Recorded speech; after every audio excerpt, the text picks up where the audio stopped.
Hello, my name is Mackenzie MacPate, and today we are going to do a very brief introduction to the ecosystems theory for child welfare workers.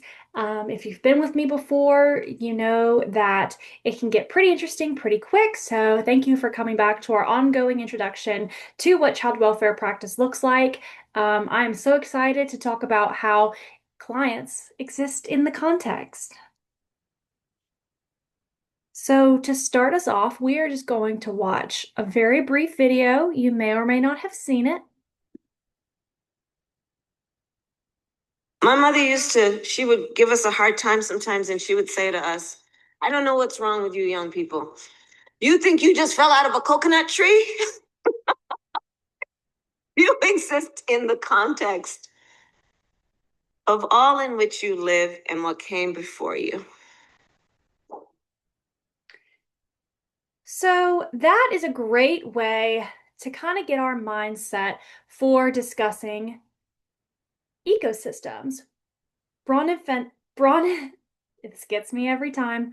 Bronfenbenner's ecosystems theory basically says, as as Miss Harris said, you exist in the context. Our clients' children, they exist in the context.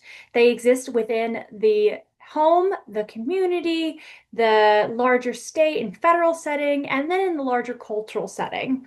So, Bronfenbender was a psychologist and he proposed the ecosystems theory to explain how behavior and how an individual's actions can be explained within the context of their environment. So, part of this definition, he says, the understanding of human development goes beyond the direct observation of behavior on the part of one or two persons in the same place.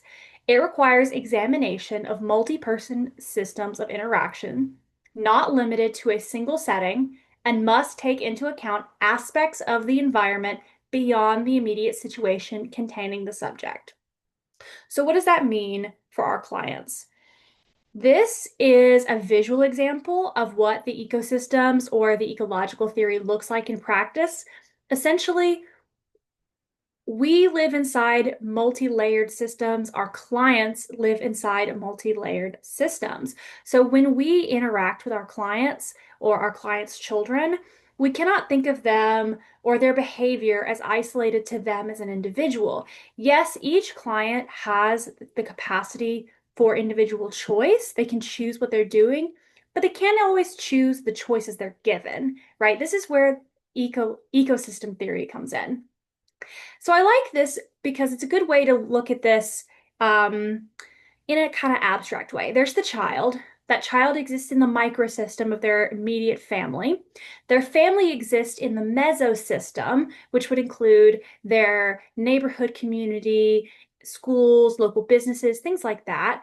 That would exist in the exosystem, so the indirect environments. This is going to be things like some of the more structural things that exist to facilitate these communities. This is going to look like social service systems and legal systems, things like that. Then there's the macro system. These are going to be some of the more broad social and cultural things that we can't always tangibly put, um, we can't always draw a direct connection, even though we know in practice or we can intuitively feel that the connection is there. This ecosystems theory is how we can show that connection. And then over time, the chronosystem or changes over time has been added to the ecosystems theory. I appreciate looking at how time is a relevant layer in this theory because systems do change over time. Time changes the way we think about cultural norms. Cultural norms change the way that systems are facilitated. Changing systems at the facilitation and admin level changes how community is structured. When community structure changes, that affects families. And when families change, a child is impacted. Let's look at this through this sphere.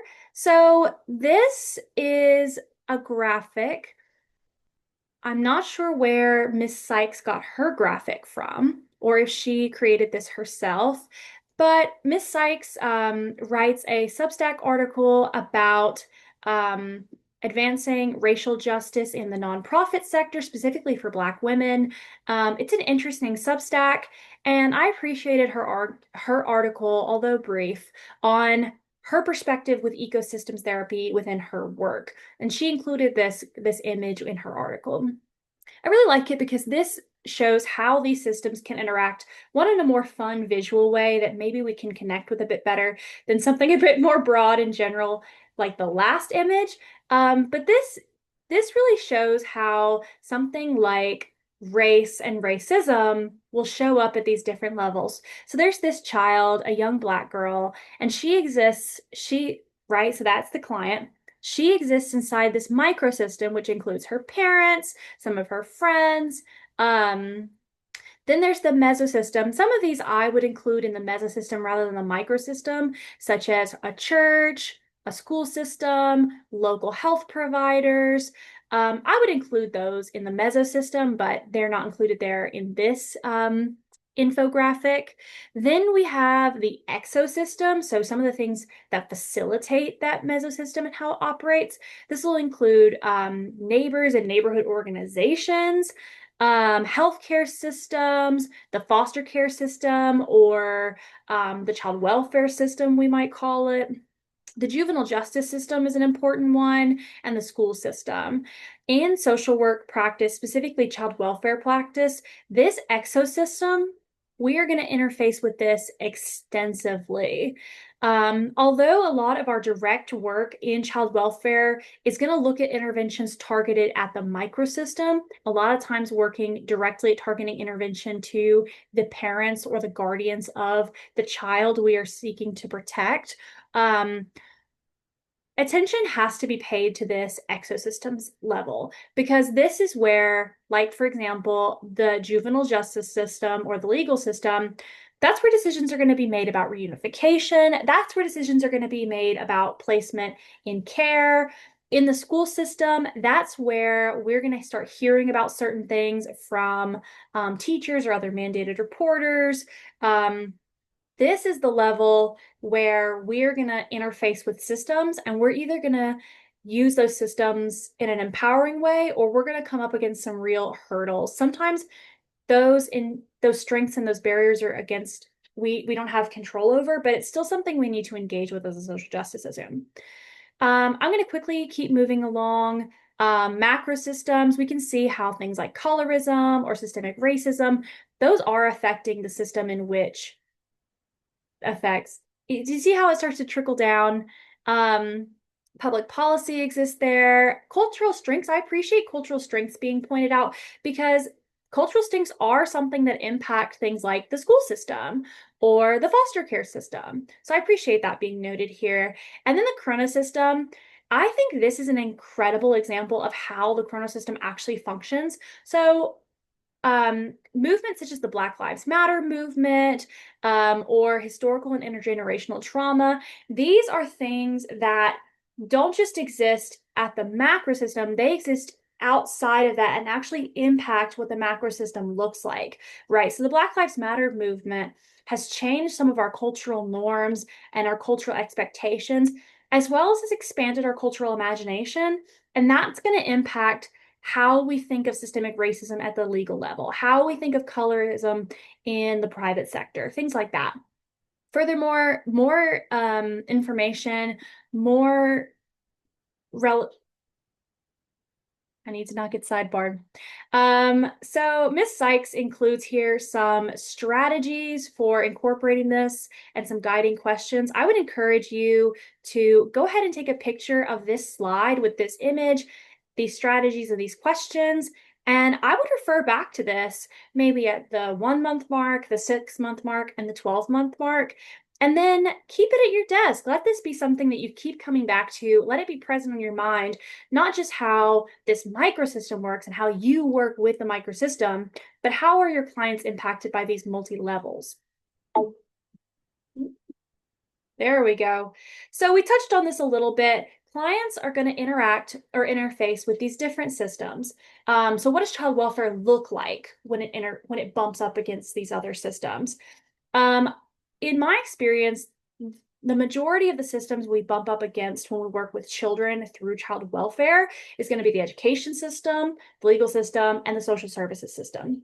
So, education system, we will primarily work with them as it relates to the child themselves. This is going to be through services that are offered at the school. We'll get reports from teachers or other school staff who are mandated reporters, and the school can be an interesting resource for us to work with the children who are at the center of our cases. Then there's the legal system. This is where we may have children who are going through the juvenile justice system. We may have children who are in foster care or in kinship care because their parents are being impacted through the carceral system. We will definitely be working with families through the family court system in child welfare. So this is a pretty heavy this is a very dominant system we will work with. The more we can understand how the legal system works, the better we can help our clients navigate through it. And then finally, social services system. Although in child welfare, we aren't facilitating programs like SNAP and TANF and other social support systems or welfare systems that exist, we're definitely helping our clients enter into navigating those systems. Depending on the specific area within child welfare that you go into, whether it's CANS or reunification, whether it's foster care, of course, I'm blanking on the name, family stability, family preventative service, that's going to operate more in this social services system. So this is a brief overview. We'll go more in depth on how these systems are going to interface when we discuss in a later series, some of the how-tos. I did just want to stop and say child welfare practice within communities. This is definitely an area for social workers to expand their social justice efforts. So when we talk about the different levels our clients operate within, we can't just talk about the systems that are set up, the institutions that are set up, because often our clients have certain experiences within these systems that they can find to be barriers. So we need to find more ways or think creatively about how to empower our clients through the communities that they're a part of. So this will include the food, nutrition, healthcare, or the wellness community that exists in their community, food pantries, local clinics, anything like that where they can access resources or services, the labor and work sphere in their local area, how available is work, how equitable is the pay, how stable and fair are the working conditions, are our clients able to get to and from work? Are they able to hold jobs? Do they have jobs training? Do they know how to put together a resume, or do they have clothes to interview for the job with? So that's the labor and work sphere. And then housing. Housing is a very significant barrier or strength that our clients will exhibit. So we as social workers need to be very aware of what the housing resources and some of the housing hurdles, as I like to say, exist within the communities our clients exist within. So we're not going to go too deep here, but I wanted to recommend a deep dive reading if you want to keep learning about what this looks like through a qualitative research study. So this is called Factors Leading to Foster Care Reentry: Experiences of Housing Unstable Families. Essentially, this was a study that tried to identify if providing stable housing to these 7 housing unstable families whose children had been put into the foster care system and then reunified, how that impacted their children either remaining in custody of their family or re-entering the foster care system again. This is a really interesting read because it examines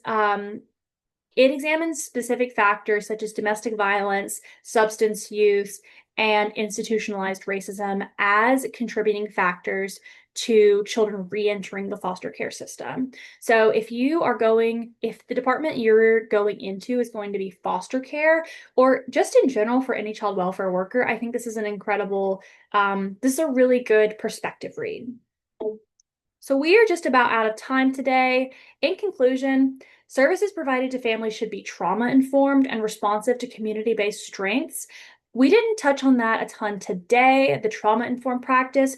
This is something that's going to be woven in throughout this series until eventually we deep dive, but our response has to be trauma-informed because our clients come to us with trauma, either experienced themselves throughout their lives, trauma that our clients' children are experiencing currently, or intergenerational trauma that has not been addressed. Comprehensive social work practice should conduct ongoing evaluation of services provided to understand client experiences and intervention outcomes. Essentially, evaluation has to be part of our practice. We can't just provide services, connect to resources, and close cases. We have to have an ongoing evaluation. We have to know that what we're doing is working. And if it's not working, we have to figure out why it's not working and what we can do to change that. And a lot of that's going to come down to what our clients' experience with our work is.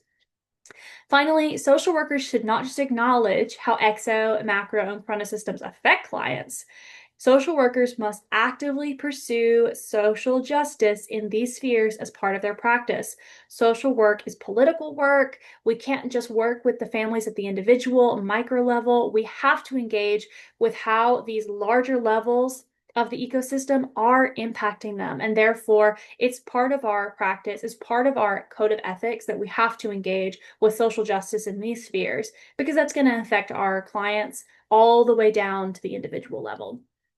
Thank you so much. I'm so glad you're here as part of this kind of ongoing onboarding session series. Here is a list of references used. Again, take a screenshot of this for further reading. Feel free to reach out. I would love to have a longer conversation, and you have a great day.